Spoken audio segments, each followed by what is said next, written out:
That's the problem. Too much shifting throughout things could affect it too much. You never know.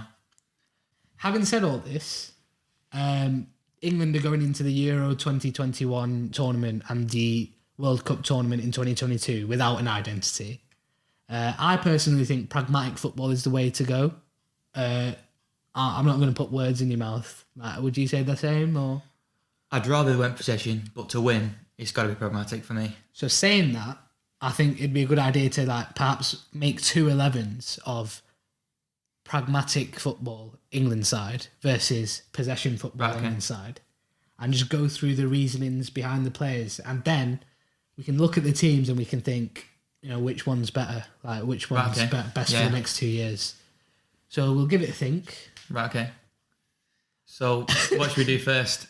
Possession or pragmatic? Should we go with what we believe would be able to do best performing, i.e. win the Euros? So are we all agreed that pragmatic is the way for best performing? For winning, yeah.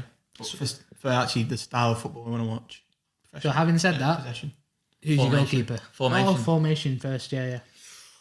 What are we saying? Are we saying possession? Pragmatic we're going. 5-3-2. Use the fullbacks to our advantage. That is pragmatic. I'm going to say 5-3-2 and then throw a little curveball. Well, I'm going to jump straight into a position just to ask your guys' opinions on it. Kyle Walker, right centre-back, and then having another right wing-back beside him. That means that the 5-3-2 can turn into a 4-4-2 pretty quick. Yeah, and I also think that I think we'll probably agree on this. Heading into the Euros, we're going to choose Harry Maguire and John Stones. Exactly, yeah. So, and if you're going with a 3-back, I think we'd all agree that you're going to have Harry Maguire, who's probably going to be middle. Yeah. John Stones, left centre half. You want the pace. Yeah. If Kyle Walker, the best recovery pace probably out of any fullback in the world. Agreed, yeah. Because that's basically his game when defending, recovery pace. He's slightly rash in one-on-one situations. We know how he works.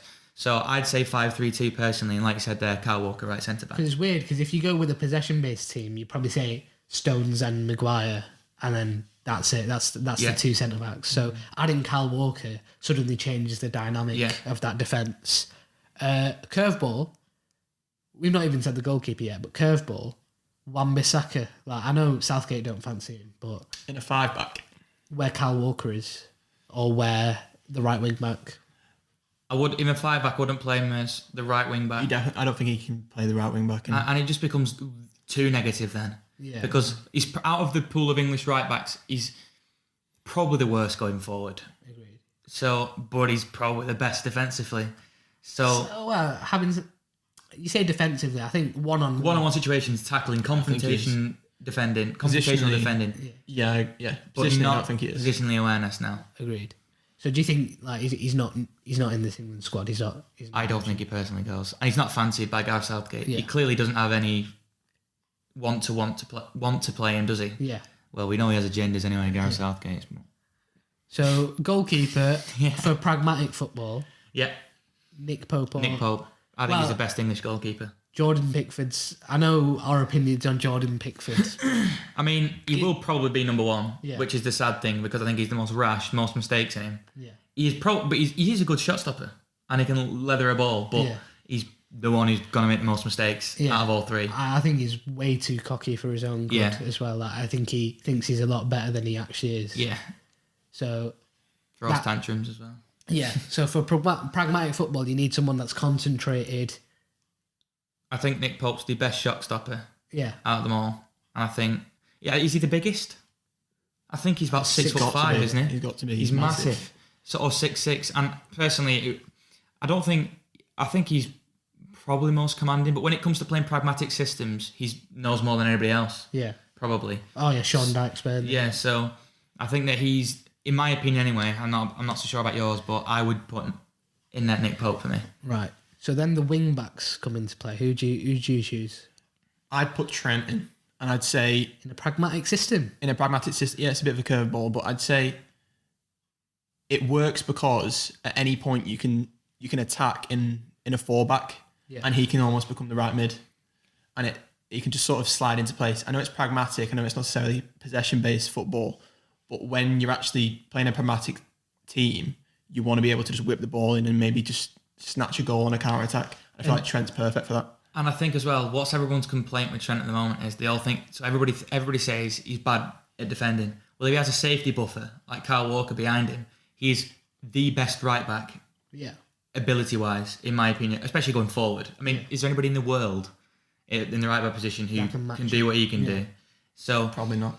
I mean, you probably would have said Joshua Kimmich last year, but he's now 6, isn't he? So, but in my opinion, I don't think that's too much of a bad shout, because if you have that safety buffer for Kyle Walker, it gives Trent's license. But Trent isn't bad in the final third against his own box and he gets backed into it. He isn't great. Yeah. But when he's in that area of in between the halfway line and his box, he isn't bad.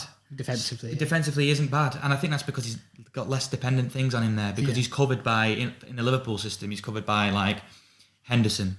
And the defenders, Van Dijk and Gomez, have got incredible recovery pace. He's got Fabinho as a shield. Definitely. So I feel like he can be using a pragmatic system. Whether it's the best idea, I'm unsure. But I think that he can be used with a safety buffer of that recovery pace. Kyle Walker, who's very, very in-your-face, confrontational defender. So like you said, the recovery pace is a thing. Like usually with Liverpool, when Trent plays and when he's at his best with Van Dijk and Gomez, teams don't even try that long diagonal over Trent because it just doesn't work because they're scared Van Dijk and Gomez. Do you think with Maguire, Stones and Walker, that's enough to deter the long ball that would catch Trent out? See, this is the difficult thing. I don't think personally Kyle Walker's that good when the ball gets played over his head. Yeah. Because that's been a weakness for him and he does get caught out by it. The games where he has the worst games, if that happens, if he's against a deadly winger. I mean, for example, if we look at a game where I think he made a big mistake this season was a 1-1 Liverpool-Man City. Yeah. Ball gets played to Mane and then he cuts across. And it's rash. But it wasn't even the penalty situation that I don't think that happened leading up to penalty. I can't fully remember now. But throughout that game, that ball over the top's always on. And whenever you watch Kyle Walker play, if a ball gets played in behind him, you're not getting it. Yeah. But if it's over the top of him, he always seems confused. Yeah. And so I think that would be something that teams would look to exploit, but it depends who's going to do that. Yeah. So it's one of them really. It's one to look out for. It's one to look out for, but I do think that you can play Trent in a system like that with someone like Kyle Walker there. So you've got the protection on the right-hand side for Kyle Walker. Does that mean you can get a bit adventurous and play Bukayo Saka in left wing back, or is it between Luke Shaw and Ben Chilwell for you? I think it has to be Luke Shaw. I think he's been the best left back in the country this season. And I feel like if you leave him out, it's just a massive mistake. I feel like in a pragmatics team as well, he works because he's been up and down that left wing for United. Yeah. But then you got Chilwell too. You got Chilwell who plays in a wing back system under Tuchel as well. Yeah, that's true. It goes back to what we were saying before, like someone who understands the role. Not saying that Luke Shaw doesn't, but usually when United play 3 at the back, he's playing left centre back. Just dependent on who you're playing, but I'd say for a pragmatic system, if you're going to give leeway to someone like Trent on the other side, you probably want someone like Luke Shaw to balance it out. Yeah. So, because I'd say if you're going to compare, if you're going to build a team, and if you're going to want, like Jack said, then he's the best left back in the country so far this season. Yeah. So I think he kind of picks himself because has anyone really beaten him this season? Has any winger attacker had a good game against him? Not that I can think of. Not that I can think of. Players have had spells, but nothing significant at all, in my opinion. I think he's been exceptional. One of probably Man United's player of the season with Bruno Fernandes. So.